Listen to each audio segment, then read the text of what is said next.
Yesu asifiwe. Haleluya. Kwa hiyo tunapaswa kuomba bila kukoma, maana ni agizo pia la Bwana Yesu Kristo.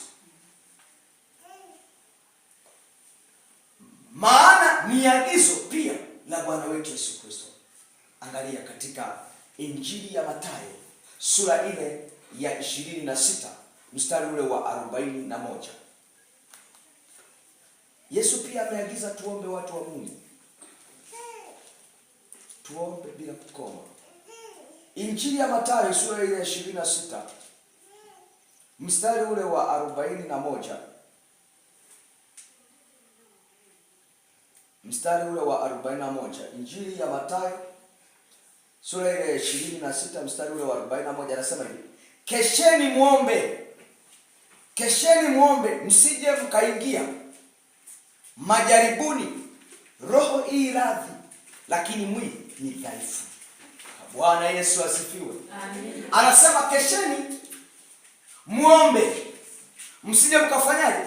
Mkaingia majaribuni. Kwa hiyo maombi wakati muda mwingine hata ya kukesha na kuomba. Amen. Amen. Amen. Amen. Sio tu kwamba ni siku moja na sio kwamba kudumu tu katika kuomba, lakini muda mwingine hata kukesha na kuombea hilo jambo. Haleluya. Ndivyo ambavyo mtu anamsumbua kila wakati, mtu yuko pale hivi. Angalia. Ni sawa wewe. Kuna mtu unamdai. Na kama unamdai, kila wakati unamwendea. Kila wakati unamwendea. Mchana jioni unamwendea. Mwisho wa siku atasema, Bwana, hebu chukua. Sio ukawa unasumbua kila siku. Chukua kilichokuwa haki yako. Amen. Amen. Kwa nini? Anaona vile kila wakati unamwendea, kila wakati unamwendea. Kisema kingine unasema, huyu ananikera, hebu chukua Bwana neno. Sio kila siku unakuja. Kwa hiyo namna nyingine umeshatengeneza mpaka na njia hapo. Haleluya. Kwa hiyo anasema kwamba mkikesha, mkiomba. Tena Yesu hapa anasema kesheni mkiomba ili msije mkaingia majaribuni. Kwa nini? Yesu akiwa katika Getsemane aliwachukua wanafunzi wake, baadhi wakaenda pamoja na Yesu kwenda kuomba. Anapokwenda kuomba, Yesu aliwaacha waendelee kuomba mahali hapa, akaenda mahali Yesu akaomba. Akija akawakuta kina Petro wamelala. Jamani, ni kesheni mkiomba msije mkaingia majaribuni. Kwa hiyo kuna wakati hata majaribu muda mwingine kwa kuomba unaweza usiingie kwenye majaribu hayo. Bwana Yesu asifiwe. Amen. Bwana Yesu asifiwe. Amen. Haleluya, watu wa Mungu. Amen. Kwa hiyo kuomba ni agizo. Kuomba ni agizo. Haleluya. Hiyo ni sababu ya kwanza kwamba kwa nini tuombe. Tunaomba kwa sababu ni agizo. Mungu aliagiza watu wake, watu wa Mungu waombe. Lakini hata mitume waliwaagiza waumini waombe. Yesu Kristo ameagiza Wakristo waombe. Kwa hiyo maombi tunaomba kwa sababu ni agizo. Bwana Yesu asifiwe. Amina. Anasema kesheni muombe msije mkaingia majaribuni. Roho hii radhi, lakini mwili ni dhaifu. Kuna wakati unaweza, yani roho iko razi, lakini mwili ni dhaifu. Unajikuta unashindwa wakati mwingine kuomba, lakini roho iko razi. Lakini mwambie Mungu akutie nguvu.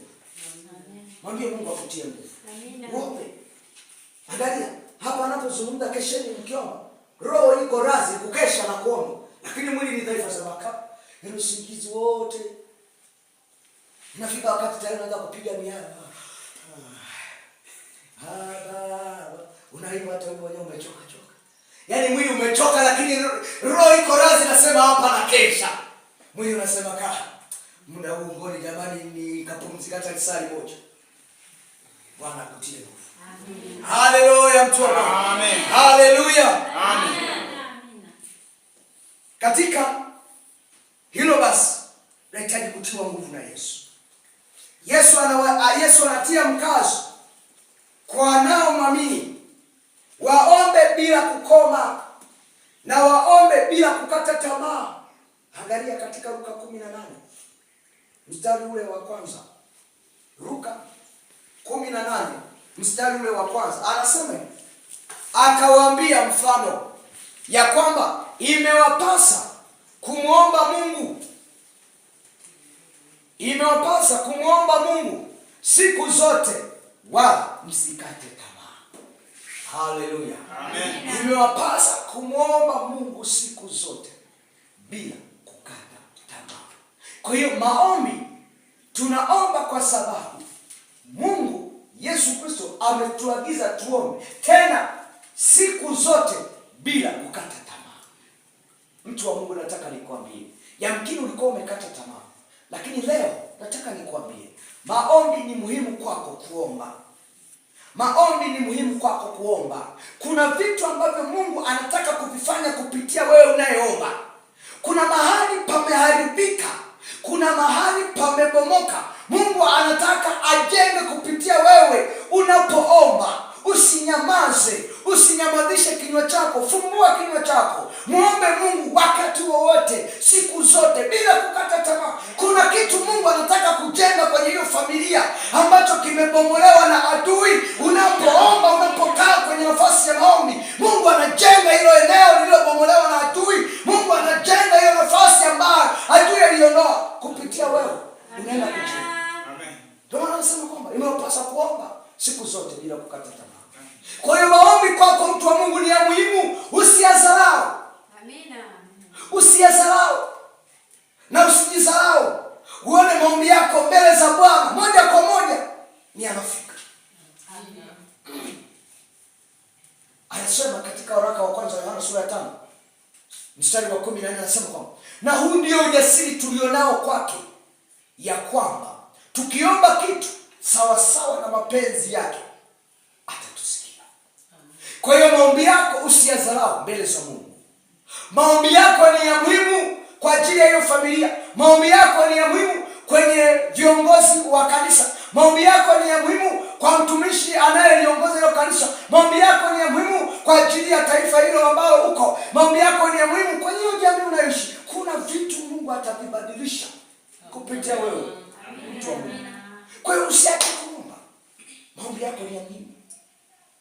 Maombi yako ni ya muhimu. Na utaanza kuona matokeo yake katika ulimwengu wa roho yakitokea katika ulimwengu wa mwili na nyama. Haleluya. Amen. Bwana Yesu asifiwe. Amen. Hivyo Yesu Kristo anawaelekeza kwamba waombe kupitia jina lake. Bwana Yesu asifiwe. Amen.